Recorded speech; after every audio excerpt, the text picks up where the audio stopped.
Today on This Week in Startup, James Siminoff, the founder of PhoneTag, joins us in the studio. Another caller steps into the Shark Tank, and special guest Neil Young of NG Moco chimes in on the news. All that is happening right now and more on This Week in Startups.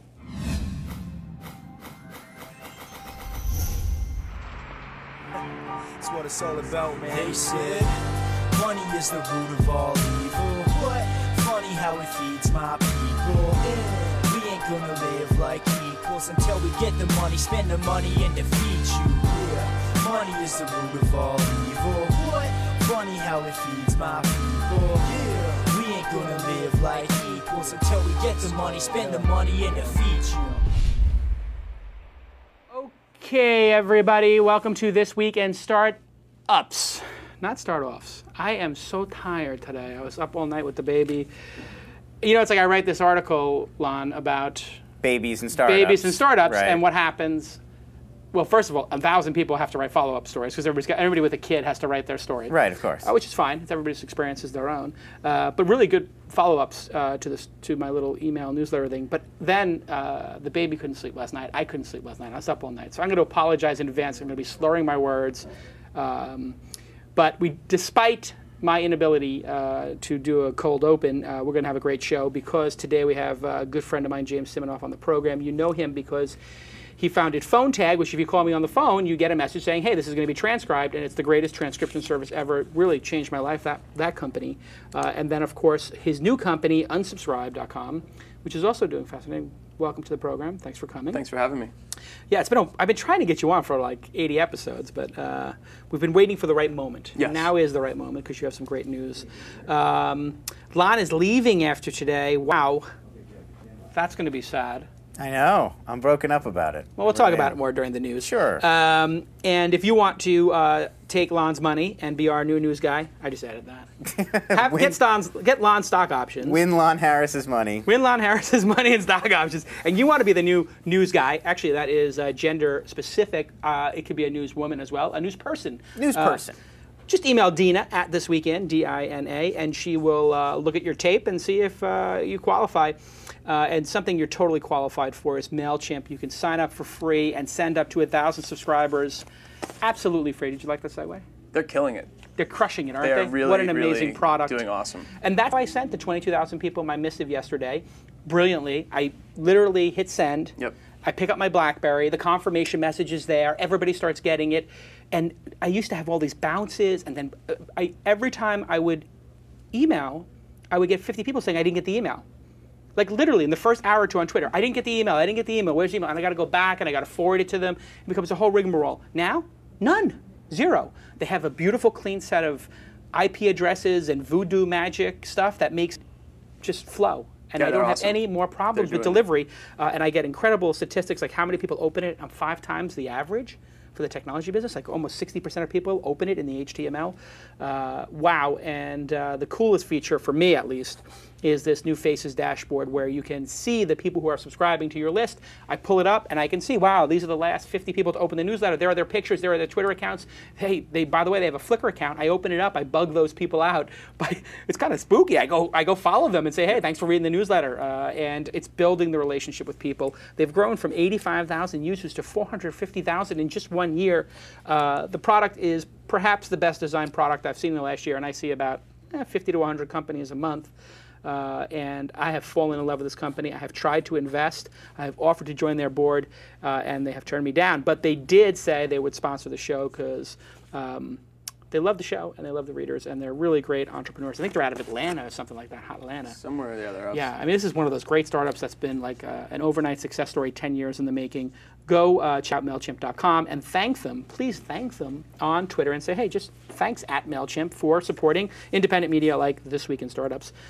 James, big news I saw last week. You raised $2.1 million in a Series A from Charles River Ventures and folks like Tim Ferriss. Yep. Congratulations on that. Thank you. And I started using the unsubscribe product. And I don't know exactly how it works, but it is brilliant and it's working. Essentially, I turn on my Gmail and there's an unsubscribe button, something I've always wanted. And instead of having to read all that nonsense at the bottom, I just click the button. How does it work? Well, so from a consumer side, it's exactly that. We're adding the button that should have existed in the first place that doesn't. You have delete and you have spam. And when you get Jason's list, if you no longer want to get it, which I don't recommend, I recommend you get let's it. Let's say for some reason, yeah. But for some reason, some crazy reason, you wrote something, say you go schizophrenic, negative. whatever. I don't know if it happened. No, somebody loses their mind. It's crazy. Yes. The problem is they'll hit the spam button. I know that's a problem. And then you, as the sender now, are on a blacklist. Now you have to get a strike against you. You have a strike against you. It gets onto all sorts. And once you're in that, it's terrible. So from a sender's point, it's actually bad. From a user's point, you're hitting it because, you're lazy. You don't want to go through and see at the bottom that it clicks this little thing. And then some people make you log in, like I used to on my email list using Listserv. And it sort of feels like you have to have one-click unsubscribe, and nobody does. Yep. Although MailChimp forces you to. And each one is sort of different. You have to put the email address in, and sometimes you don't remember which one you use. It's sort of a pain. It's a clunky, it's a friction-y type of thing. Yeah. And so by having it there, you just click it and you can clean up your email box. So for me, I know my email problem was just getting too much stuff that wasn't spam. It was legitimate sender stuff that I gotten onto, but that now I just did want to get off of. So. Right. And how does it work? Like, what is it? What happens when I click the unsubscribe key? Because it seems like 3 or 4 different things happen. Yeah. Like, take me through, like, I'm on a legitimate mailing list and I don't want to click the bottom. I'm on an illegitimate spam mailing list. It's a like I have this problem, PR people who are from like biotech email me. Yep. And I started clicking unsubscribe on those because I don't want to write back myself personally and say like, can you remove me? Because then they're like, oh, now they've engaged me in a discussion. And what they all use that as a point of like trying to upsell me.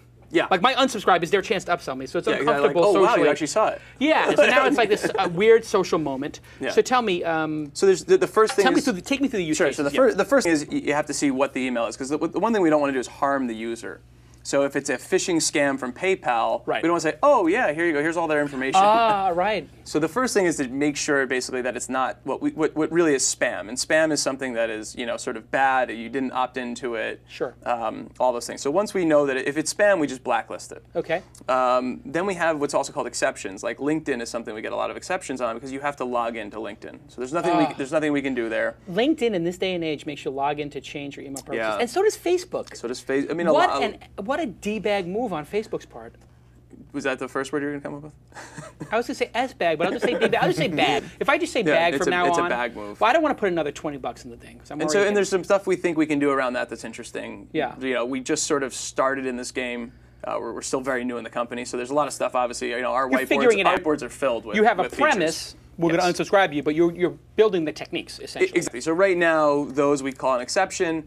And then the stuff that we can unsubscribe you from, we go through and we basically figure out how to do it. Is it illegal for Facebook or is it against any regulations for Facebook and LinkedIn to make you log in to get off of lists? It's a very gray area that I'm learning about. So, I'm now like 3 months into the email business. I've had people tell me like, oh my God, I tried to unsubscribe from your list, it didn't work. Yep. This is canned spam. I'm going to report you. It's illegal. And I'm like, okay, listen, calm down. You got me. My email is on the bottom of you hit reply and my phone number. I will make sure you don't get it again. Just please calm down. And I understand people are a little infuriated. There's a commercial purposes thing about canned spam. Yeah. So like your emails, for example, might not necessarily be commercial purpose. Yes. So they might fall outside. But Facebook clearly is. Facebook is, again, interesting, but probably is. Why? Because it's your friends emailing you, so yeah, but you could also therefore say the reason Facebook's doing it is for commercial purposes. Right. Like Facebook is not a non-for-profit. Like they're not saying like, oh, by the way, Jason updated this for fun. They're saying how did they get away with the? I'm going to basically ask you all my questions that have been backed up about email and etiquette. Yeah. With their groups thing, I've been added to like 3 or 4 groups now that I didn't want to be added to, and I started getting a dozen emails a day. Yeah. Like somebody's like, oh, let's make a tech pundit list. I'm like, okay, number one, I'm not a tech pundit. Keep me off that list. I don't want to be down in that ditch with those horrible people, Harrington, whatever. And I start getting, like all these people who are not tech pundits, who think they're tech pundits, up to thousands of emails. How could that be legal? So it's outside of my knowledge area. Yeah. I can't, there is, the problem with email and this stuff is it's just a lot of gray. Yeah. So like there's the Canned Spam Act, but the Canned Spam Act's it's not specific. It doesn't say like do this is wrong, here's this, like here's the reason why. There's even like who can actually sue under the Canned Spam Act is an interesting thing. Like it's who can? Is a person you can, an ISP can. Oh, I see. So there's like a weird not. Like a lot of U.S. law, it's open to interpretation, and it's meant for the fringe, like real abusers. I mean, basically. It's actually not, because the real abusers are like a guy in Russia sending like email from a server in Congo or something. And the good news is for us as the consumers, that's solved that problem. You don't see spam. Not really anymore. Yeah, I mean, no. you shouldn't. Gmail Maybe does a like great maybe job. like maybe like one in a whatever. But if you look at your spam filter, it's taking like thousands and thousands of messages a day. It is amazing. It's yeah. incredible. So that's like a solved problem. So And how did they solve that?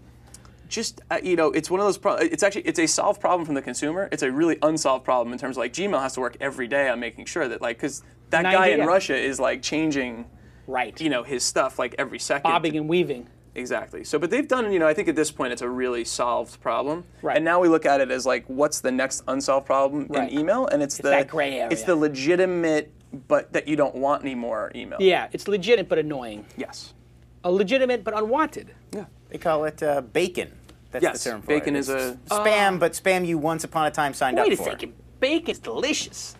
That's what they call it. They should call it ham hocks. What is a ham hock? What is a ham hock can be delicious. That could be. What about pig's feet? Pig's feet. That's what they. It's pig's feet. Yeah, and we in some ways when I got into it, I was thinking this is like spam 2.0. But I don't want to even use the word spam because it's not fair. Because these people are legitimate senders, so it's not fair to sort of say like, oh, we're spam 2.0 because we're not. How much of it is people who actually subscribe for something and no longer want it hitting the spam key? So I'd say probably 30% is stuff where you like literally put your email in to subscribe to a newsletter. A lot of it's like opt-in when you buy something, when you get on something, when you're part of a group of something, things like that. Or a lot of it's things that you were into at one point, like you liked, I don't know, like a restaurant that you like to go to and then you moved. So getting their local email about like the Thursday night whatever. I still get those from New York. I get them from Miami. Like you haven't been there in years. Like so yeah, it's that kind of stuff. And then you just and those local businesses are probably not so sophisticated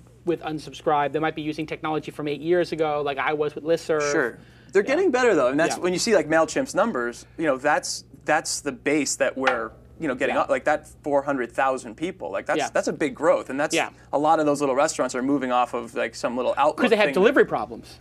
Delivery problems to become spammers without meaning to. Like they don't want to make their customers mad. If you don't want to get the email from whatever, stop. You always come up with these incredible ideas. You're one of those guys who I just think is like a great idea guy, and you move so fast and you do things so like elegantly simple. When did you first have the idea for unsubscribe at the button? So actually, it was. Do you know Will Schroeder from? Yeah. So it was. He's got a bunch of startups. He's also another idea crazy guy. Yeah. So we sat down at breakfast and he was telling me about unsubscribing, and we started sort of just talking about it. And what really got me interested was the idea of getting unsubscribe.com. So he was talking about unsubscribing, and I'm like, and then he said something about like, and I tried to get the URL unsubscribe.com. I was like, what? Wait, hold on 1 second here. Like, that's an awesome domain. Yes. And so. And you love your domains. But only because I had Simulscribe, which was the worst name of a company ever. It's like an award I got for it, and changed it to PhoneTag, and literally our sales like tripled overnight, and then just kept going. Really? And, yeah. Oh, it was. And you attribute that to my golden rule of if you can't spell it over the phone, you shouldn't do it, or what? That if you can't even understand what the hell it is, if it's the worst name ever, if it's terrible. So why did you come up with that name? And what was your thinking at the time? Like, why did you come up with the world's worst domain name? Well, one is because I was sort of a cowboy at the time and felt like it doesn't matter the name, just get it out there. So you were It's wrong. a good product. I was totally wrong. Yeah, and so I've been wrong a lot. Yeah, but that was but you admit you were wrong, and now you have iterated. And now, what is your belief about domain names? How do you select? I think it's. I wouldn't say it's the most important thing in a business because every time I talk about this, people always bring up some zany thing like, "Oh, blah blah blah, sold for $1 billion, and they had a terrible name." And I'm like, I know it does happen, like, but I don't like to play the lottery. Right. Like I like to try to win every time. Sure. So a name is a key foundational block to making a great business. How much of marketing is the name? Percentage. It's big, especially now with like Facebook and Twitter and all these things. Like if you have a bad name, it's just harder to spread. It happens. I mean, it works, but it's just harder. That's the case. So it's 60, 70, 80% of your marketing based on the name? Logo? I think it's I'm just gonna say 50. Yeah, I think it just greases the system. So like if you're spending money on marketing, like you can make anything work. Right. Like with enough juice behind it, with enough money, I mean, you can make it work, but why not efficient? Exactly. Why not have it be easy? How much did you pay for that? Who had the domain? What were they So doing it was with interesting. So a lot of people tried to buy it, both probably bad people and good people. The guy who had it was this guy who's now a PhD student. got it in 1994. Wow. As a kid, just thought it was a good name to get. Yeah. Was very, I'd say, emotionally attached to it because he got it when he was so young. Doesn't really, he's a PhD student, doesn't really need the money, though obviously money's not a bad thing. Yep. And it took a lot of, talking to him and showing him what we wanted to do, and that we're not, I'm not just a guy who's going to flip it tomorrow for $1 million. Like, Right. I actually want to build businesses. So I showed him what I did with PhoneTag, I showed him what I did with Grid.com. Right. And I said, this is the sort of next one I want to work on. And so through that, I think the price we paid was very fair. Like it was a good price, I think, for both of us. We also gave him a little equity in the company. Well, that's great. Which was a sort of the schmuck insurance. And Right. Like if he schmuck insurance for who? Well, for him. I mean, if we build $1 billion company here, You don't want to look like a schmuck. Yeah, and like he sold that. it for X Schmuck dollars. insurance. Yeah, so I think I'm a big believer in karma. Like Right. if I make $1 billion and this guy makes nothing, like I'd rather have Yeah. him make something and I'll make It's kind a little bit less it's than kind of it. a bag move. It really is. It's a bag move. It's a bag move. Yeah. So- It's gonna stick, isn't it? Lon? That's the new thing. It's a bag move. It's a bag move. Yeah. Yeah, it's clean to say too. Yeah, it's clean to say. Say it's guys, it's a bag move. So what does that mean? 10,000, 100,000? What does a one-word demand like that go for? I mean, we don't obviously like to throw it out Give me the because just for range. him, but like 20 grand. Yeah. Oh wow. Okay. So it wasn't. I mean, it was. So it's not cheap. I mean, It was a real check. It That's a wasn't real like check. It wasn't like Yeah. a side note, but Yeah. it was at the same time. And Grid, I paid 150,000 for. Wow. But that's a four-letter domain. That was insane. I mean, Grid.com was. I probably could have sold it for $1 million, Right. literally, because of the stuff happening there. But Let's go backwards for a second. PhoneTag. How did you come up with that idea? Because I met you and I was like, I don't know who this guy is. He's a hustler. You became friends with Tyler, I think, first. I don't remember exactly how, Yeah. but you sort of start coming on the radar. And I hear this idea, and somebody shows it to me, you or him, and I just said, oh my God, set me up an account for this. I've been using PhoneTag. I don't know, for how long have I used it? 4 I years? think half of our customers came from you too. So I know, but for 4 years, Yeah. I've been using this thing. Yeah. It is life-changing. Yep. And Google, I guess, came out with their own version of, computer-based transcription. They did. But you have real humans Yes. somewhere, Philippines, India, I don't know, Middle America, transcribe my calls for me. Yep. It costs 25 cents or something. Yep. I told Fred Wilson about it. He started using it. I told Yep. everybody. Because I don't want to pick up the phone. You and people who are calling me. Yeah, and I love how you use it, which is you give now your number to anyone because Yeah. you don't care because it becomes an email. Which Because you're it's an already- email, and because I you're can already forward willing to it. give that. Yeah, exactly. And So- you know what happens is it lets me funnel all those people who are trying to get me on the phone and won't email me and call me back over and over and over again. Yep. Because they call me, I hit and I don't only pick up calls I recognize. The rest go to Simoscribe, Yep. PhoneTag, Yeah. and I can forward that. Lon, I've forwarded you phone tags over the years many times. Like, Many, many times. and I'm just like, here, deal with this. And I just forward him, Yes. and it's the MP3 and a perfectly transcribed, depending on how good the connection is, email. He can read it without even looking at the thing. Yeah, I mean, half the time you won't even know that it was a phone call and not just I an think- email. what is- You'll what go is- back what and is you'll see. the most somebody pays on that service? 20, 30 bucks a month? $30 a month is the unlimited. Unlimited. So yeah. for $360 a year, you have an essentially assistant. have an assistant. Yeah. It's unlimited. Yep. I get maybe 5, 10 of these a day. Yeah. Hi, my name is Bill. I have a business plan. I've never done anything. I have nothing to offer but an idea that came out in 1999, and then they leave like a 4-minute message. Yep. And then I can just be like, okay, I can forward this to somebody. Thank you for the opportunity. You started that company, and you sold it. Yep. How long did that take? How much you invested in it? How did you do? So I started in 2005 was when we came up with the idea. I actually had another company before that that sort of no one knows about. How'd you come up with the idea? This is Okay, always like, so we're sitting around. that- you're the idea guy. I want to get your idea process. This guy was like a mentor of mine. This guy Bill Wachtell. He's a really sort of wealthy lawyer guy in New York. Was out in L.A. visiting his son. I know him, and so we're sitting waiting to go out to eat. And he's bitching about his voicemail. I mean, in all New York, dropping every F-bomb, S-bomb, D-bomb, bag bombs, whatever, every bomb he could possibly have. And I'm like, I could just build a little server for you that would like deliver deliver it as an email with a WAV file. Might be easier for you. And he comes back to me with 3 F-bombs and a whatever. How could that help me? I got to do this and listen to it. And his son said, what happens if you could read it? I said, you know what? I could build that and we could do it. That's a great idea. Let's do it. Wow. So it wasn't really my idea again. I mean, it was like sort of just being part Talking of the... about a pain point. And just being like, wow, this could really Both fix times around food, Yes. breaking bread. Yes. And just shooting the S. Yeah, and I do like these things that are a very simple fix, and they fix it in a macro way. So like, I don't like things that are fixing it through 50 different options. I like it like one little thing, like best one. PhoneTag fixed your phone. It did. Like, you don't need unified communications. You don't need follow me features. I don't need you filters. don't need like automatic responder. one number going to 50 numbers. No. It's like it's done. It's fixed. You took the best solution for the majority of people. Yep. And implemented it as best as you could. Yep. You sold the company for 17 million.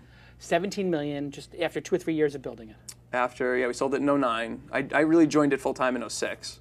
So it's just like it was 3 goes year. from like an idea while you're waiting to have dinner to $17 million. And and part of it was just after we left that dinner, I called the guy that I knew and said, start building this. How much did it cost to build and how much time did it take to build 1.0? So the original 1.0 was 45,000. 45,000 to 17 million.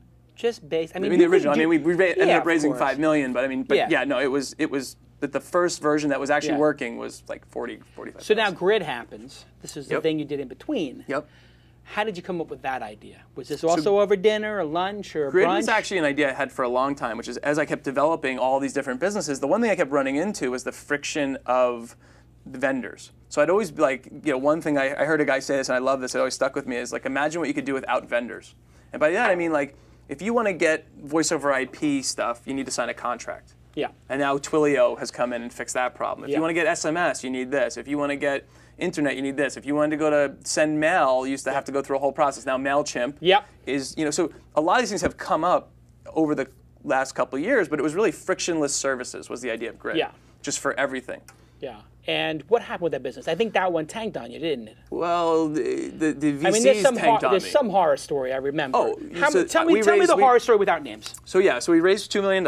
Yeah. We $180,000 of legal. It was done. I mean, the signature packages, you get them and you sign them all and you send them back. The wire date was the day before Thanksgiving, Wednesday. So you have over $100,000 in legal bills to raise $2 million. I had spent at that point $380,000 approximately my own money. After the VCs had come in saying we want to put $2 million in, because I was getting everything queued up. I had developers already started. Yep. The company was rolling. It was going full speed ahead. Yeah. 100 miles an hour. What happens? So the wire day that I'm hitting refresh on the thing in the browser and nothing comes in. The time-honored tradition of going into your Bank of America or Silicon Valley Bank or Wells Fargo account and hitting refresh and seeing if the wire is there. Like, it was the Silicon Valley Bank, and I'm like, no. Where is the wire? Money? Like, they need to take that and Ajax that so that it can refresh its screen. Exactly. So they called at 5 o'clock and said, we have a problem with one of our LPs. What? And Who? I'm like, yeah, exactly. I'm sorry, that's not someone I met. Yeah. A limited partner in the venture fund, just so people know. Yeah, exactly. A limited partner is somebody who gives the money to VCs to invest. Exactly. So it'd be like, so it's like me saying I couldn't come on the show because my nanny had a problem. You say, like, okay, I don't know what that means, but, Yeah, your car is got a flat tire, but what does that do how's for that me in the affect show? me? Yeah, exactly. Like, you should still be able to get here. So they said they had this problem, and so actually for then another month and a half, I had to go meet different LPs. And this is a real fun. This is not like it's not rinky-dink fun. No. This is like Silicon Valley on University Boulevard, whatever, in Palo Alto. But wait. I've raised money before. I never heard of limited partner. So Josh Kaufman was in the deal. First round capital. Who's Great the most stand-up guy. So he would call me every day. I mean, the guy's busy. And this was a small investment. Howard for Morgan him. on the show. Yeah. He was on 4 shows ago. 5. No, long ago. He was in the first half. But anyway. So he would call me every day and be like, "Are you okay?" Like, I mean, just personally, just just entrepreneur to entrepreneur, just like, "Are you okay?" And said, I've never seen anything like this. I can't believe this is happening. I've just never seen this. Making you jump through hoops to talk to LPs. What was the crux of the argument? Were they upset with you that the domain name is too brilliant? It became a partner issue. It became a. It was November of 2008. Oh, okay. So this was a meltdown. smokescreen. The meltdown was happening. A smokescreen during people didn't want to make their capital calls. So that guy puts out that PowerPoint. Like we're all gonna die. Yeah. I'm like, this is great time to build a company. Sure. And these guys are saying, yeah, we're fine, and all hell's breaking loose, obviously. So God, what a so they ended up basically just saying, you know what, we're just not gonna. This is after they gave you a term sheet and agreed. After like wire dates and signed contracts and done. I mean, it was done. Did you sue? I didn't. Why not? Because did you consider it? Suing is not a activity to do if you want to succeed. It just takes time, and it never really. Unpack that a little bit. suing someone, no one realizes how much time it actually takes to sue someone. Like from yourself, like, oh, I'm going to hire lawyers, I'm rich, like I'll sue someone. Yeah. No, you're going to get deposed, you got to put all your emails together, it's a big process to sue someone. Yeah. And what are you going to get? You're going to get damages of $300,000 after 5 years of suing them and appealing. These are big guys. These aren't like, this isn't, again, this wasn't suing like the rinky-dink like little guy. But you could maybe let other entrepreneurs know that these guys are bags. I tell everybody directly. I would never do it on a show like this, but I tell everybody who the names were, the people that did it, and what they were, and it's not. That's it. So they have to live with their reputation. Exactly, and it's not because I don't want to spread stuff because there's just no purpose of it. But I do want to tell entrepreneurs to watch out for these guys. And by the way, they're actually a good firm if you just want to take someone's money and take a swing at the bat. Yeah. Why not take their money? Sure, it's green. It's green. But But just realize that they're dicks. Yeah, and it may not actually show up. Yeah. So be careful. Exactly. So the company implodes, you sell the domain name, you move on? So actually the company, implodes, it was like, I tell people it was like never takes driving in off. your Ferrari at, 200 miles an hour with a big smile on your face, and then all of a sudden seeing a brick wall and just like Bang. going to dust. Dust. But, like anyone, we didn't go totally into dust. I had to let go of a few people. We had to reorganize stuff. We kept it going, kept building the technology, and I also sold it. Okay. So you got out. So, but not a great sale. Not a great sale. But sold it for a single. A yeah, double. it was a single. It's a single. It's like a single by getting I hit got by all the my ball. money back plus a little bit.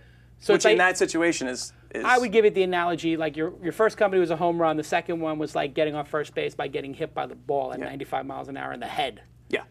It's like a painful way to get on base. I survived. But you survived it. And you know what you're going to need if you want to survive in the internet today as a startup company is DNA mail. You like that segue? That was pretty good? That was pretty very good. Somebody got really upset at me on Twitter. They're like, every time you do a great segue, you ruin it by telling people you did a segue. I'm like, well, don't you understand that's the whole joke? And what we're trying to talk about here is a new type of sponsorship and a new type of, just like a new type of way of funding independent media, which is, people don't know this, but I only accept advertisers that we believe in. Because we got to line out the door to advertise on the show. It's sold out for the, whatever, 6 months, a year, I don't know.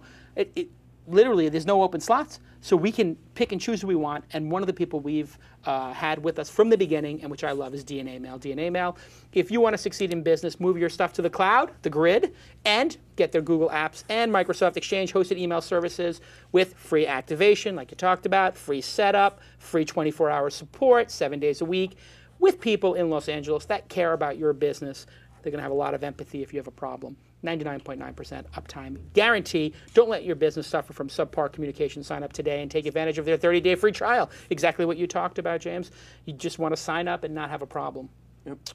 Order online at dnamail.com and follow them on Twitter at dnamail. Take a moment right now to thank at dnamail and at MailChimp for sponsoring This Week in Startups. And if you do that, I'm going to pick 5 people at random and give them a Mahalo pack, which is like a beach towel and a mug, a hat, a tote bag, something like that. Yeah. Guests don't even get that. A Tesla. There's a Tesla in each one, right? Is there a Tesla in each one? There's a now? Tesla. Last time I checked. That's a nice little prize. What's the best thing about being an entrepreneur? Freedom. Yeah. Freedom. Hands down. I'd say hands down, yeah. And especially, just like your post about having a kid, the ability to move around. It's not that you don't work. It's just the ability to do it how you need to based on your life is I think that's it. You have kids? Yeah. How many? 1 2-year-old. 1 2-year-old. 1 2-year-old. And so, can you have a startup and a baby? I mean, you've done 3 startups. So pre your baby and post. There's a lot of things in order to do that. I think you were dead on with resources. Yeah. It's just sad to say. I mean, I think it really is because you want to say like, no, you can bootstrap, you can do this, like you don't need resources, but you do need to have people. A kid is like just sucks up time and energy, and it really needs that. And so a spouse, perhaps. I was gonna get. My wife is amazing. Yeah. She lets me travel. I mean, I've been flying 250,000 miles a year for the last 10 years, and I still do. Right. Which is difficult when you have a kid. It's difficult right now. You feel guilty. What I do now is I do red eyes in, back the same day. Me too. Yeah, but again, you still have to have a spouse that's like willing to not. Yeah, willing to see you leave at 9 o'clock at night to get the 8 o'clock, 9 o'clock to get the red eye, and then you come back the next night at 10, 11, exhausted. Exactly. It's because when you're back, then you're not like back. You're half back. You're half back. You feel guilty when you're on the road a little bit. You missed a kid. I definitely. I mean, it's and it gets tougher. It's in your I mean, DNA. you'll see. You're actually just getting into the sweet spot, the dad Right. sweet spot, which like the first like 5 or 6 months. Like the kids really, they just sort of like sit there. They're cute, but they just sort of like they don't move. They don't really. Right. Once they start crawling. Yeah, she's crawling now. Then walking. Right. Then they say starting like to- daddy, and they smile. And Right. then they say like funny little like 3-word things. Like, you know, I mean, it's like, it's amazing. I mean, And then the it's, guilt level just goes way up. But when you come home, it's the greatest feeling in the world. it's amazing. Are you more efficient now since you had the kid? I think I'm actually so yeah. My first startup I did, which was a telecom business that was really massively successful. Just not like I call it TechCrunch listed. So like when I met with VCs in PhoneTag, Right. they're like, I'm like, oh, I did this company, it's 60 million in sales, sold it last year. They're like, yeah, we don't know anything about that. You're new. I'm like, no, but it was like huge. You're like 300 people. They're like, Yeah. nah, sorry. Like, Doesn't you know, count. like you're Not brand in new to us. TechCrunch. Yeah, Not in Crunchbase. Sort of like, you know, so it was a funny thing, but in that company we worked like 24 hours a day, and we were young, and we were like, you know, like slept in the office, and Yep. we didn't accomplish that much more. In fact, I think I've accomplished more since I've been able to step back. I don't think actually, you know, putting hours into a startup is necessary and working hard is necessary, but it doesn't directly correlate to making money. And you, as a CEO of a company, as you know, at Mahalo, you have to make the right decisions. Right. And if you're not making the right decisions, if you're just sitting there just like working, like it's Right. not like the decisions don't just like come out, and like billion-dollar companies don't get built out of some guy just working really hard. Right. Like you got to also like focus and strategic and Yeah. understand where things are going. So it's a mixture, and you can't be too the other way. I Just mean, because you're sitting at the chessboard doesn't mean you're winning. exactly. Just because you're playing poker for 12 hours doesn't mean your stack's getting bigger. You actually have to strategize about how to make that bigger. If you guys have questions for James, you like James or Jamie, by the way? You can go by Doesn't matter. Jamie is fine. Jamie. Doesn't matter. If you have questions for Jamie, just put them in the chat room with put a question mark, colon. So why do you guys work so much when you already have made lots of money? That's a question from Ram Vaz. You could retire on an island, do very well. Your kid would be able to go to an Ivy League college. You never have to worry about money. Why do you keep working?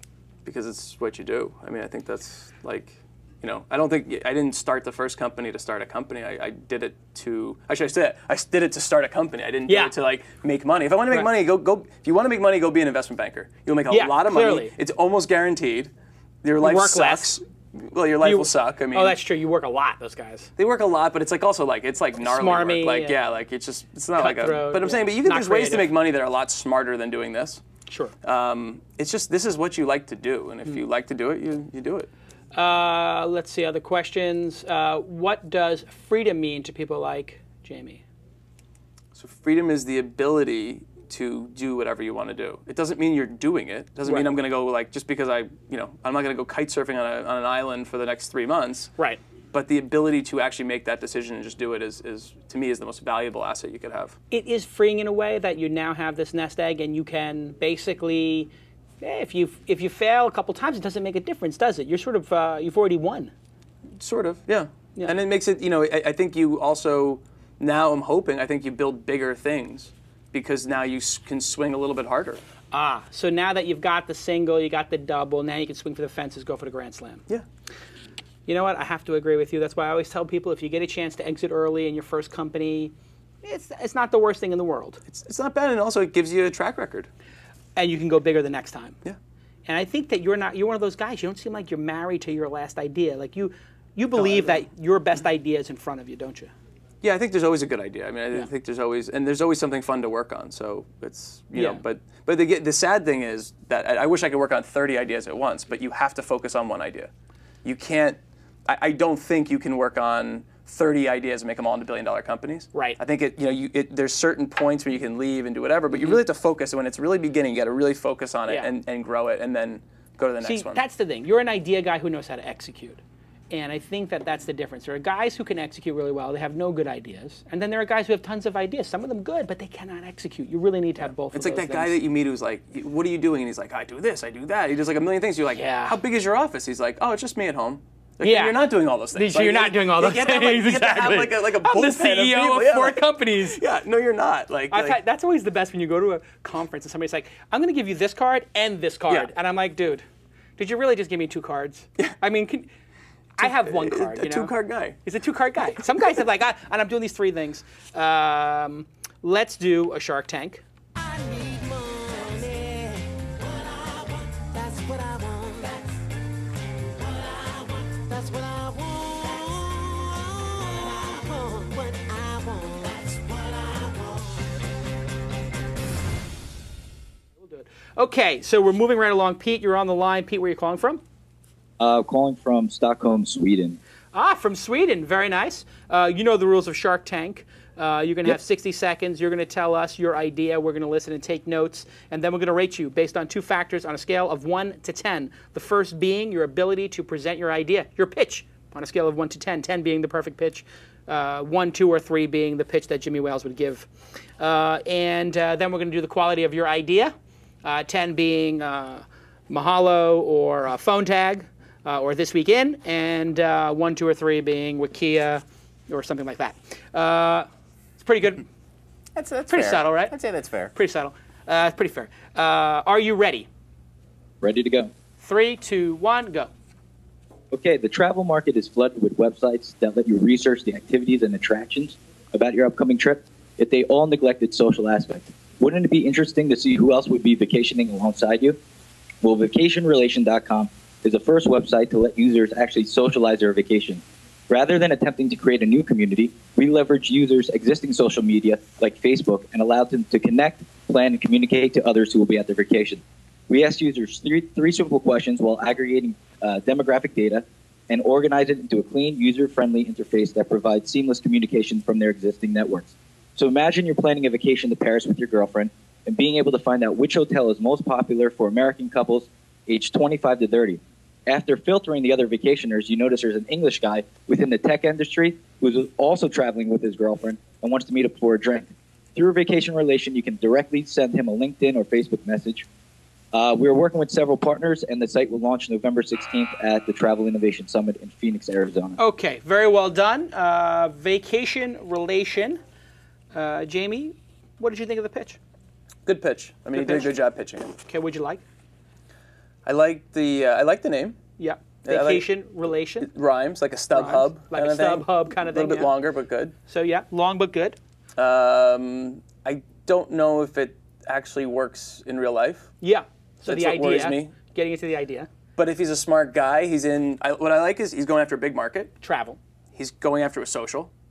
And Okay, big trend. I think he'll figure something out if he keeps, hitting his head against the wall on it. Great. So what would you rate the, on a scale of 1 to 10, what do you rate the pitch? The pitch I'd rate probably a 9, the idea maybe a 7. Okay. Lon, what are your thoughts? Yeah, I mean, I pretty much agree with Jamie. I thought the pitch was really good. I get immediately like what the product is and when I would use it.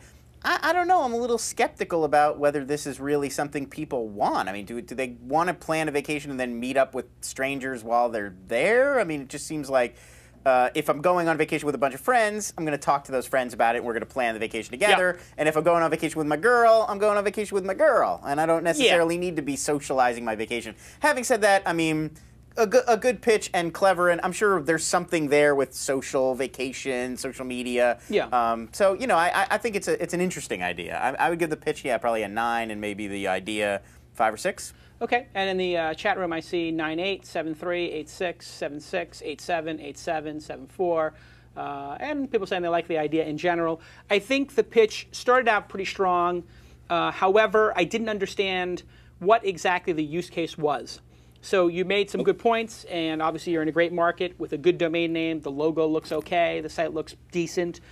Social and travel, I'm liking it already, but I couldn't figure out what the use was, my number one use for it. That being said, I could start imagining the uses because when you have kids and you have families, sometimes multiple families will go away with their kids because of safety in numbers in terms of taking care of kids. And so I frequently go on vacation with my sister-in-law and her husband and her kid and whatnot, and then friends. And we rent a house somewhere on vacation rentals like VRBO. And there was a lot of socialization that occurs in planning it, getting food, getting toys. We got toys shipped to the house. I didn't even know they had a toy rental thing. I'm learning all this stuff now. Like just toy rental places. I didn't know about that. Yeah, that sounds great. like we went to Lake Tahoe and we rented a house on the lake. And rented toys? And there's a place that you can basically rent toys, and they bring a bunch of baby toys there, and you pay awesome. like whatever, $200, but you get like all these toys for the weekend. Anyway, all that socialization occurs on email, and would be more efficient if it was actually, let's put our top 3 choices for houses, let's have a message board for them, let's have photos, let's plan an itinerary of what we're going to do, let's plan a menu, all that kind of stuff. So I gave the pitch like a 7 because I felt like it was a great setup, but you didn't hit the ball over the fence. And the idea I'm also going to give 7 too, because I feel like it's not fully baked yet. But I agree with Jamie and Lon. Social plus travel equals win. Somebody made a pretty funny joke. It's adult vacation finder. It does have a sort of like, I want to meet. Yeah. Right, Like, yeah, it felt a little smarmy for a second there. Like, people don't want to meet other people. So you got to be careful. Like, sometimes it's unintended consequences. Yeah. And that's why use case is so important. Yeah, I can see that. Like, you're going on vacation, like, if there was, like, you know, a lady going to my, say, vacation destination. My lady, let's my hook 2 up. friends, Yeah. and your 2 friends. I'll be in Phuket. So something to keep in mind when you're doing a pitch is have the use case, have the pain point. The pain point of unsubscribe, very simple. You got this message, you no longer live near that restaurant, you don't want the email anymore, and you don't want to go through it, you hit the button. Right? So that's like a very simple use case. You want to learn how to play Hotel California guitar, go to Mahalo. Boom. Learn anything. Just a little, drop a little Mahalo forehands. Pete, you heard the feedback, your response. Yeah, well, basically, the idea came about last summer. My uncle won a lawsuit and invited 40 of our family members on a cruise. And beforehand, I just wanted to know who else would be there because I was the only one in my age group for my family. And what happened was everyone that I met, and I met them maybe 3 or 4 days into the cruise, we then, transferred Facebook accounts and we now communicate online. But beforehand, I couldn't find any way to see who would be there. And then this summer, I traveled for about 4 weeks. And I was traveling with different sets of friends, one time with my girlfriend in Venice. And, after 2 nights of being out by ourselves, we wanted to interact with other people. We couldn't, it was hard to kind of meet people our age. So you're just starting to define pain points, and this will be the process as an entrepreneur is to find the one that is most applicable. And there are many different pain points, as James mentioned. Don't try to solve everything like I do when I'm doing a business, or else you're going to just have a confounding mess, because I always do too much.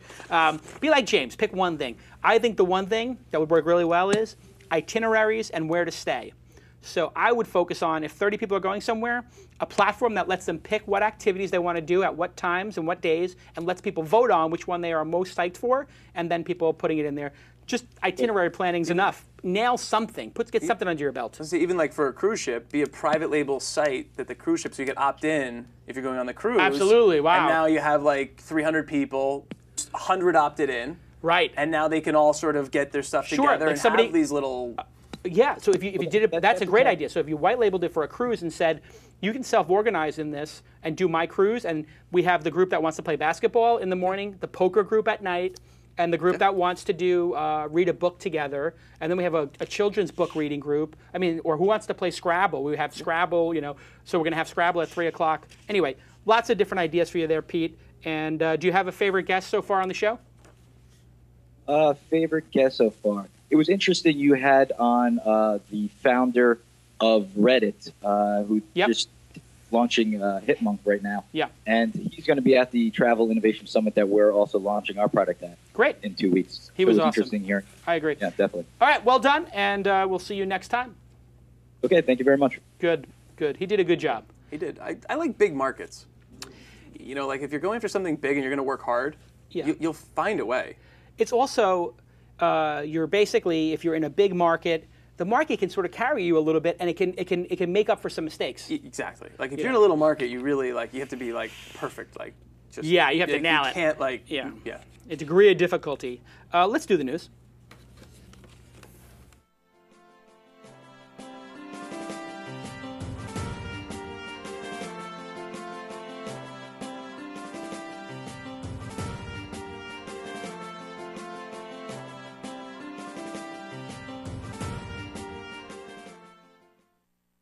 So everybody knows that Neil Young, not that Neil Young, the Neil Young who is he must get that every day, who is the founder and CEO of NG Mocha, was on the program a couple of weeks ago. And lo and behold, his company has been acquired for $300 million in cash and stock, plus a $100 million earnout, according to some reports, by Japan's Dina, or Diana, or something. We'll find out the actual pronunciation of D-E-N-A. Wow, Neil, welcome back to the program. Neil's still getting ready, apparently. Oh, Neil's still getting ready. Okay. Neil's getting situated. All right, so over while there. Neil gets ready, Let's have you read the first news story. Sure. And this is your final. It's the last one. I know. It's an emotional. It's very emotional. It's an emotional day. If you weren't going to still be around the place all day, I wouldn't. I'm not going to be around the place all day. You're going to be here like twice a week. I'm going to be here on Sundays. I'm not here Sundays. So I know. We'll never see each other again. This is it. This is it. So then it is emotional. It's an emotional. I wish I don't have my soundboard over here. Can we get my soundboard and get some emotional music? Yeah, it's a little. It's a little sad. Single tier. That's all right. You'll do I'll a around. fine job with Leo I'm still going to be on the Laporte. network. I'm still going to do the movie show, and I'm going to do YouTube, and I'll be, around town. So we'll still see.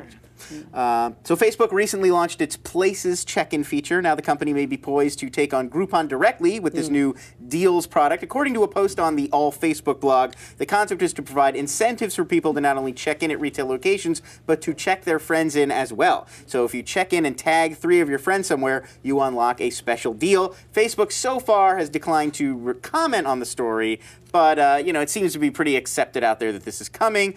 So is this going to be a significant competitor to Groupon? And here's my question. What will Facebook do about the potential for fraud? Because couldn't I just go somewhere, check both of you guys in, even if you're out there, and get the deal? Yeah, so I have identified a new trend in the internet business that I call scale and steal. And I think what Facebook has done particularly well is they've gotten to scale, obviously. And they got to scale by any means necessary. Obviously, there's a long road of lawsuits, for different things, and doing some things that some people would, consider maybe against can spam, like letting your friends sign you up for groups or letting your friends check them in. Right. I mean, it's a very immature social view of the world. It's a child's view of the world. Like, oh well, if you're at a place, I should be able to check you in. I mean, that's how a 15-year-old thinks. Mm-hmm. That's not how a 25 or a 30 or a 35-year-old mature person thinks. But Facebook is led by the golden child, and so of course it's got this sort of bizarre, almost like unhealthy worldview of socialization. Like, well, I'm your friend, so I should be able to put you in groups. Like, right. Well, what if you have a friendship with somebody and you differ? Like, they're a Republican and you're a Democrat, or they're pro-gun and you're anti-gun, or they're pro-abortion. I mean, that is a more sophisticated way of looking at the world, is it not? And so you wouldn't automatically dump your friends into groups. You wouldn't check them in at places and then anybody who's adult and who's married knows, like, you're not checking your friends into the Spearmint Rhino when you're in Vegas because you know that their wives may think that they're somewhere else, like having a steak dinner or something like that. It's just so bizarre, their worldview. But anyway, the point is they've scaled, and now they are stealing everything in sight. Right. And they are going to steal every single feature. So I believe that the internet industry has flipped into a non-gentleman-like, to use sexist term, but the gentleman's rules are off. Everybody is going to steal everything. So if you're Groupon, you should create a social network. And I think this is the only way to deal with a Zuckerberg-like, lack of ethics or empathy situation is everybody should take every Facebook feature and everybody should make a social network and put it in there, and nobody should use Facebook Connect, because you should not enable somebody like Zuckerberg. I mean, I really want to take Facebook Connect off Mahalo, but I'm in a really tough situation with it because I can't let my personal beliefs, have shareholders. So I have to do what's in the best interest of shareholders. I don't know, Jamie, what's your thoughts on all this? Will they be successful with their Groupon? You're obviously a polarizing guy with some of this stuff, and it's really funny to listen to as a listener also. Yeah. So I do enjoy Well, it. I have an opinion. Yes. From time to time. What's your thought? I think he's willing to try anything. Yes. Without regard. Fearless. He really is. And some ways I give him respect for the trying part of it. Yes. It is hard to see someone who continues to steal things or to put things. I mean, there was sort of a gentleman's agreement, like you don't sort of just take this feature and put it in if someone else sort of built the business. That's how it used to be, it seems. Right. Well, it used to be if you were going to steal it, at least you put a level of equal amount of innovation on top of it. Yeah. So if you're going to do Dig and it's a ripoff of Slashdot, you're going to add voting. Right? Yeah, you're going to try to change something. And if you're Delicious, you're going to add something. And if you're Reddit, you're going to add something. Yeah. You don't just photocopy. Yeah, but it feels like a Russian or German or Chinese photocopy machine, Facebook. But it's interesting how he's willing to do these things that could just destroy. Like, I mean, these are big things like that beacon. I mean, these are things that could really he's got a big asset there to protect. And he doesn't care. But he's willing to just like. He's like he reminds me of. It's like playing with Durr or something, like it's one of these poker players who, Phil Ivey went all in with $400,000 with 3-5 just because he's Phil Ivey and he can. He's like sort of, Zuckerberg is the Phil Ivey in a way, of the internet industry, where he's just fearless. It's a really good point, and I do give him respect for being fearless and innovative. But a track record of stealing like that, well, whatever. But they're not going to succeed at the Groupon thing. Right. I don't think they'll succeed, and that's why I tell people like Quora or Mahalo Answers. He's never going to be able to keep up with the innovation. On all these separate, on all these separate things, and that's why, like, I tell people say like, oh, unsubscribe. Like, what happens if someone comes out with a competitor? And the problem is they're going to copy what I'm doing today. They have no idea that in my head I'm like a year down the road already of what I'm already doing today. Like, it's 100% focus on just that one aspect. That's it. And then Gmail and Yahoo Mail have to deal with everything. Exactly. They got to deal with the spam problem. You're not dealing with the spam problem. Just the unsubscribe. You'll always be ahead. This is why focus is so important. I think we have Neil on the line. Neil, are you there? I am. Hi. Well, last time I saw you, you were broke. You guys could barely pay the rent. And I think I saw some creditors taking desks away. And then I find out, lo and behold, while you were on the program, you were negotiating this huge deal. How did you keep your mouth shut on the program when you knew that you were about to land $300 million, $400 million? It was hard. It was hard to do. Truth be told, it happened after our last interview. Otherwise, I wouldn't have been able to contain myself. How long were you running the company before it sold? Because this is a pretty fast story, huh? Yeah, so we started the company June 26th, 2008. We closed our first round of financing July 31st, 2008. And then, launched first products October 18th, 2008. And announced the acquisition, I think, October the 12th of 2010. I'm not so good at math, but it feels like under 3 years. So 2 years and 2 years plus. Change, yeah. Yeah, 2 years, 4 months. And I remember Google had just done an investment, and I was speaking to one of the Google Ventures guys, and they're like, "We have our first exit! Woohoo! You're the first exit for Google." And I think they got they invested, if I understand correctly, and had their exit within 4 months. Yes, we announced their investment, I think, in July. So 3 months. So 3 months, and they doubled their money, tripled their money, something to that effect, I'm guessing? Yeah, something like that. It's good to be Google. The rich get richer. Doing all right. How difficult, I mean, I'm going to ask you a really stupid question, but how difficult was it to make the decision to sell your 2-year-old company for $400 million? You know what? It actually was difficult. I mean, it's we love our company, and we didn't found the company to make money per se. We founded the company to do something big, and at the end of the day, we felt like we could do something bigger in partnership with DNA than and faster.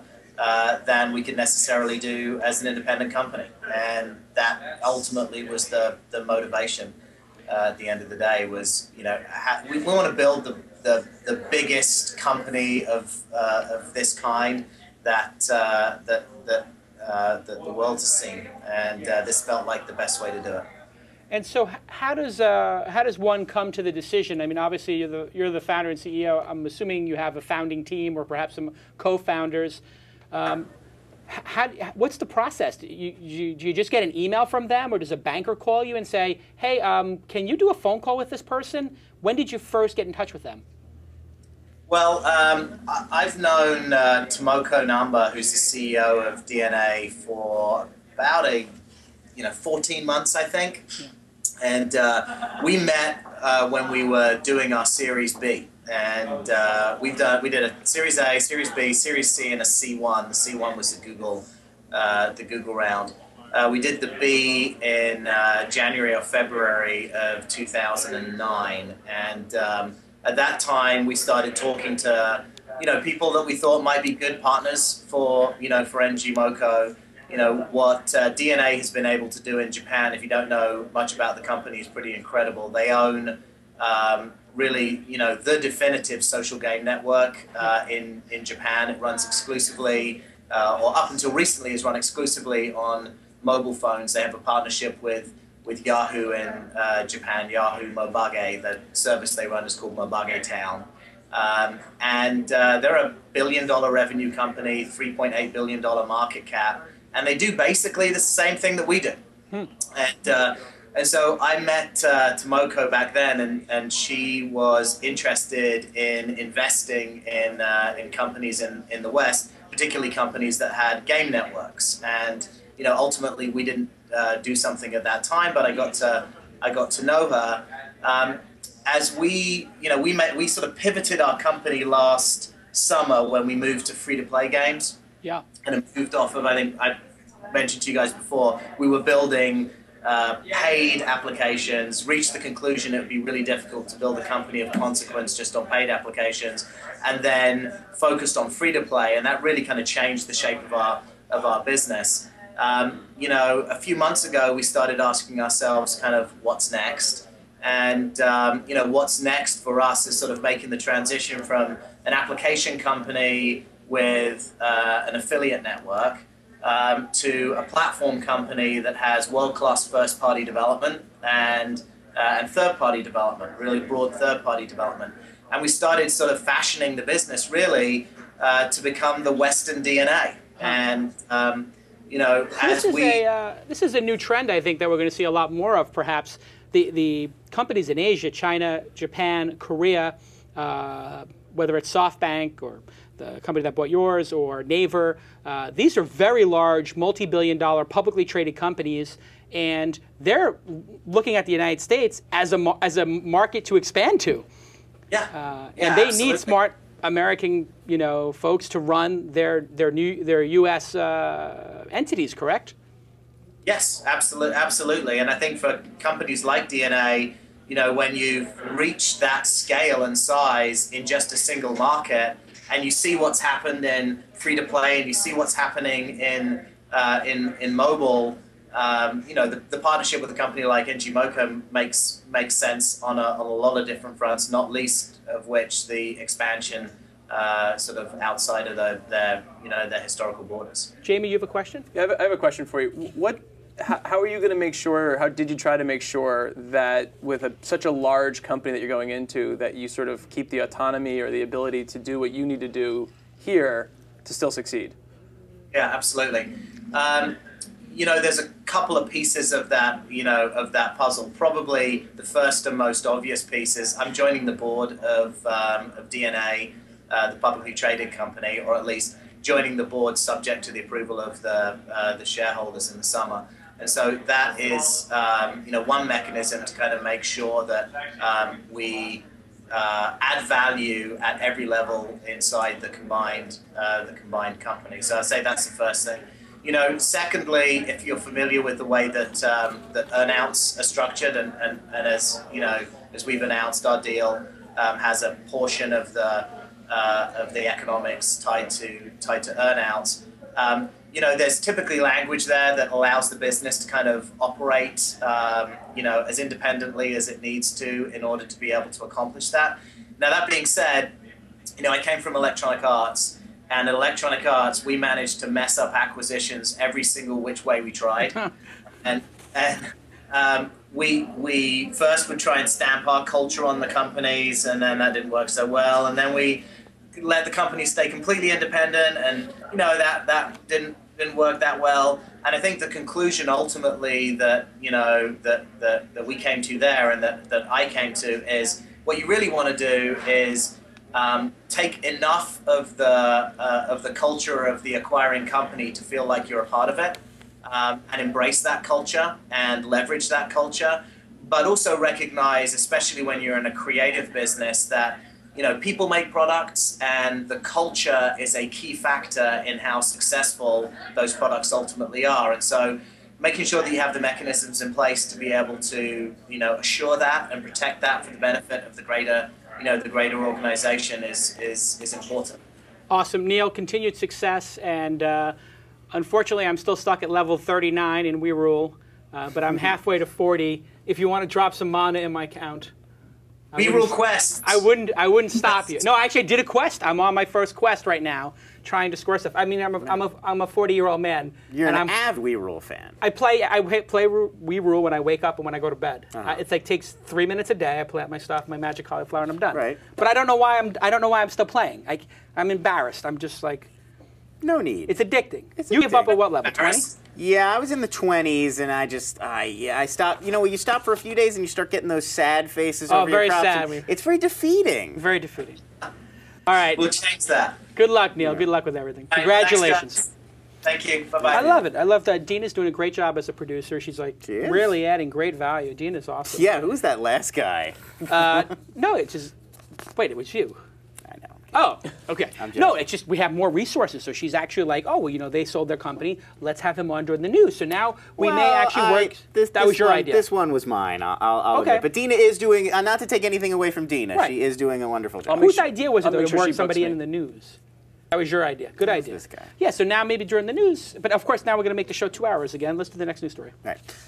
Okay, we can talk about YouTube video streaming site YouTube now claiming that users have subscribed to channels over 1 billion times Woohoo! as of today. They are celebrating the milestone with the YouTube logo. They have a little special logo up, and they are releasing a subscriber widget that you can add to your blog, trying What? to get more subscribers to your channel. So there's going to be a YouTube subscription widget. Oh, we've got to do that. Yeah, it's a great idea. For Mahalo video games. Yeah, put the widget on every video game Mahalo. page. Oh, Get yes. them to subscribe. 15 YouTube video producers have personally surpassed 1 million subscribers. So with all the talk about Google not being able to find success in the social space, isn't YouTube really just a video-themed social network? I mean, isn't this the equivalent of following? It absolutely is. And the problem I think that Google has is a focus issue because they've got this big, revenue-generating machine, this big machine that prints $100 bills, at the rate of thousands per hour.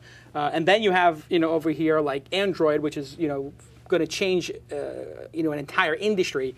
And Gmail, pretty big success. And then it's like, well, I got YouTube over here, It's very hard at a big company like that to allocate the resources properly and know how to do it. Despite that, YouTube is just crushing it. I think there's a sea change going on. I think young people are going to go to YouTube first to find information. It's a big part of what Mahalo is doing right now, which you'll find out in January. Some of our pivoting from Mahalo 4.0, a second little drop there. But I was talking to a very senior Google engineer who had left the company about why did Buzz, which was so promising, why was it never given buzz.google.com? And he said, I really can't say, but essentially I got out of him that there's something coming. And Buzz was, they have Buzz working a little bit, they got the YouTube thing working a little bit, and there's going to be something to unite them all. You have your Google profile already, but I think there will be a specific domain like there is for YouTube that is a Google social network that will be coming. Right. That's my belief, and YouTube is tremendous and will be part of that. Jamie? I think they're doing things right over there. Yeah. And for a long time I didn't. But I think they're finally got their stride of how they can sort of innovate, how they can put big things out, how they can let them die, and how they can keep trying to tie them together. At Google you're talking about. At Google, yeah. Yes. Yeah, I think they're finally sort of hitting that stride. I think for a long time they were the one-hit wonder. Yeah. I think if you look now, they really aren't anymore. No. And I mean, what do you have on your list that impresses you? Android, has been a tremendous... Phenomenal. Which Steve Jobs gave to them. Yeah. I mean, because he could have bought the company? No, because if he didn't monopolize on AT&T, yeah. If the iPhone was everywhere, Android would not have had the It would have oxygen. been a blocking strategy. Yeah. Yeah. It came and in. so Android, the C-level guy at T-Mobile told me, if we had the iPhone, we wouldn't have taken the Android phones. But I needed a phone to compete with the iPhone. I have stores. I have stores. People come in. Yeah, what am I supposed to do? Sit here and wait for Steve Jobs to anoint us? Yeah, so what was the other? So Steve traded short-term profits for... I think so. For market share. I think so. Which could be a wrong bet. I think it was. But wow. A rare mistake from Steve Jobs. I think it will be in the long term. Yeah. I think Google's and I think they're making the right decisions. They're the way they're sort of the right... Shut down Google Wave? I think it was good. Yeah. I mean, it's not going anywhere. Try stuff and shut it down. I think that's great. Very hard to shut stuff down, though. Emotionally, politically. But they're showing they're willing to do it. Which is really big. I think that's really big. Yeah. And I love the idea that they're doing, like Henry Blige is doing this whole thing, oh my God, you shouldn't be doing cars. Oh, that to me, I bought Google stock. Yeah, because it means that they're thinking, they don't care about the short term. They care about 100 years from now. Yeah, 20 years from now, we're going to have all the cars in San Francisco, all the cab. They're going to buy Uber. Mm-hmm. Yep. Cab. And they're going to buy Uber. Which is an amazing service, by the way. Angel investor. Yeah, I know. Next story. Well, I got one more. Okay, you let's hear it. debated this on Twitter the other day. It's my last show, so I'm going to just bring it up. Paul, how do you pronounce his last name? Bouchite, creator of Gmail, Friend Feed. He now works at Facebook. Okay. He coined the term "Don't be evil" when he was back at Google. He's donated $100,000 to the Yes on Prop 19 campaign. That's the California proposition that would decriminalize marijuana. Okay. This surpasses the $70,000 donated by Facebook co-founder Dustin Moskovitz earlier this month. So Facebook, as we all remember, they rejected advertising from marijuana activists over the summer, pro-marijuana activists. So do you think there's any concern of Facebook with all of their top people being so closely identified with the Yes on 19 campaign? Well, it's largely known that Mark Zuckerberg. No, I'm not going to say that. I was about to say, we're It's making largely news. known that there's a very significant pot culture at Facebook. No, I do not know that. But there is, obviously, we live in California. Everybody knows. I mean, people smoke weed in California like they drink beverages, and who cares? And I don't think it's a problem for Facebook. In fact, it probably scores them a lot of points in terms of being innovative. I mean, George Soros wrote a really, really thoughtful piece in the Wall Street Journal either yesterday or the day before about, if you make marijuana legal, you simultaneously will stop incarcerating people who shouldn't be in jail. Like 50% of drug arrests are for marijuana. You'll save all that money. You save all the money on enforcement that's not working, and you can put it towards education. You can tax it and balance the budget. It's going to be a windfall in terms of tax and a windfall savings. It's a win-win. And if you regulate it, it'll get safer, and more people in Mexico will not be getting killed. Their families getting their heads chopped off. I mean, there are people in Mexico who are literally being murdered every day so that people can get high in the United States. And people are getting drunk anyway, and alcohol is much more dangerous. Boardwalk Empire, prohibition doesn't work, blah, blah, blah. I think you almost look really smart if you're pro Prop 19. And I think I heard from somebody with the Obama administration who said he's not going to bring up marijuana in term 1, but if it gets term 2, he's going to at least mention it in some sort of a way. Interesting. And he's going to, not like say like, hey, let's all get high, but he's going to sort of say like, listen, regulation is a better process. And any intelligent person who does any amount of research will come to the same conclusion, which is regulate and don't waste money fighting it. Makes it better for everybody. California is the perfect example of it. People are not getting killed in California over weed anymore. There's not people selling weed on street corners. It's all very controlled. And as far as I'm concerned, we should give free marijuana to criminals. Because all they'll do is watch Family Guy on their couch, and they won't have the motivation to go out and kill people. Literally, give them marijuana, and they will stay home. Jamie, your thoughts on getting really high? It's great. No, but it's economics for me. Yeah. It's not an issue of anything other than, Sure. I've been to Mexico, I've been to South America, I've seen I've been to these places where drugs are being pushed through in these poor areas. Devastation. And what it does, it's an annihilation Yeah. of these cultures. And it's for us that it's happening. Yeah. And we just need to legalize it here and just get over it because it's basically legal anyway. I mean, you can go get it, so it's already legal. It's legal, and it's our own self-centeredness and is just making other people suffer. It's unconscionable. I mean, this is why the United States is getting a better reputation around the world. I mean, other than starting wars unnecessarily. It's a couple reasons. There's a lot of reasons, but I mean, it's just it's long overdue. And anyway, well, great job on the news. We're gonna miss you, buddy. I'll miss you. I'll miss everybody. I'm gonna miss Everybody this wants to weekend. know why you're leaving. They want to know. It felt like time. It felt like I've been in this building. I've been working for you for four solid years now. Yes. At the end of this year, and I just felt like it's time to Try something new. So break if out people of my want to own. reach you and offer you a job, They actually still reach me at Lon at this weekend. Okay, I'm going to 'cause you're keep still that involved, because right? I'm You're going to still doing still the thing be. at I'm going to YouTube still and host the movie show. I'm going to still host the YouTube are you show. actively going to look for a job? Or are you going to try to decompress for a little bit? I've started feeling around, seeing where the options are, but I have a little bit saved up, so I don't feel like an urgent need to Take a tonight month go. off. Don't jump into anything. It's my Yeah, advice. I'd 'Cause like to- I never take any time off between projects, and it's always a mistake. Take it. I agree, and I felt that way too. Having said that, I am the kind of person that a week will be great, and then by the second week, I'm going to be restless. Do consulting gigs. Don't take anything. This is Ooh, my that's a good prescription. idea. No, nothing more than a 50%, 20-hour a week, 2-day a week, 3-day a week consulting. So gig. I shouldn't take the Leo deal. I'm fine with it. I would love for you to go to Leo if it would make peace. Can you program? I can't. I don't code. No, but he's I don't write code. I can tell you. Doesn't say I'll just bring him home. This is what I'll tell you about him. Extremely hardworking, dedicated, loyal, makes other people around him better. He's done a great job on the show.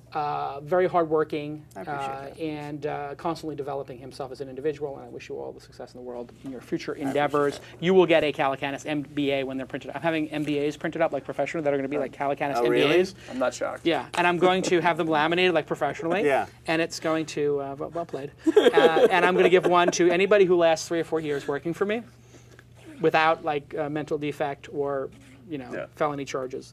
I'm going to get them, give them their own MBA. Now, could Tyler get a PhD, or is he? That's a PhD I'm going to leave off the table for now, but I'm going to give the master's. The PhD would probably come from working on 2 startups back to back.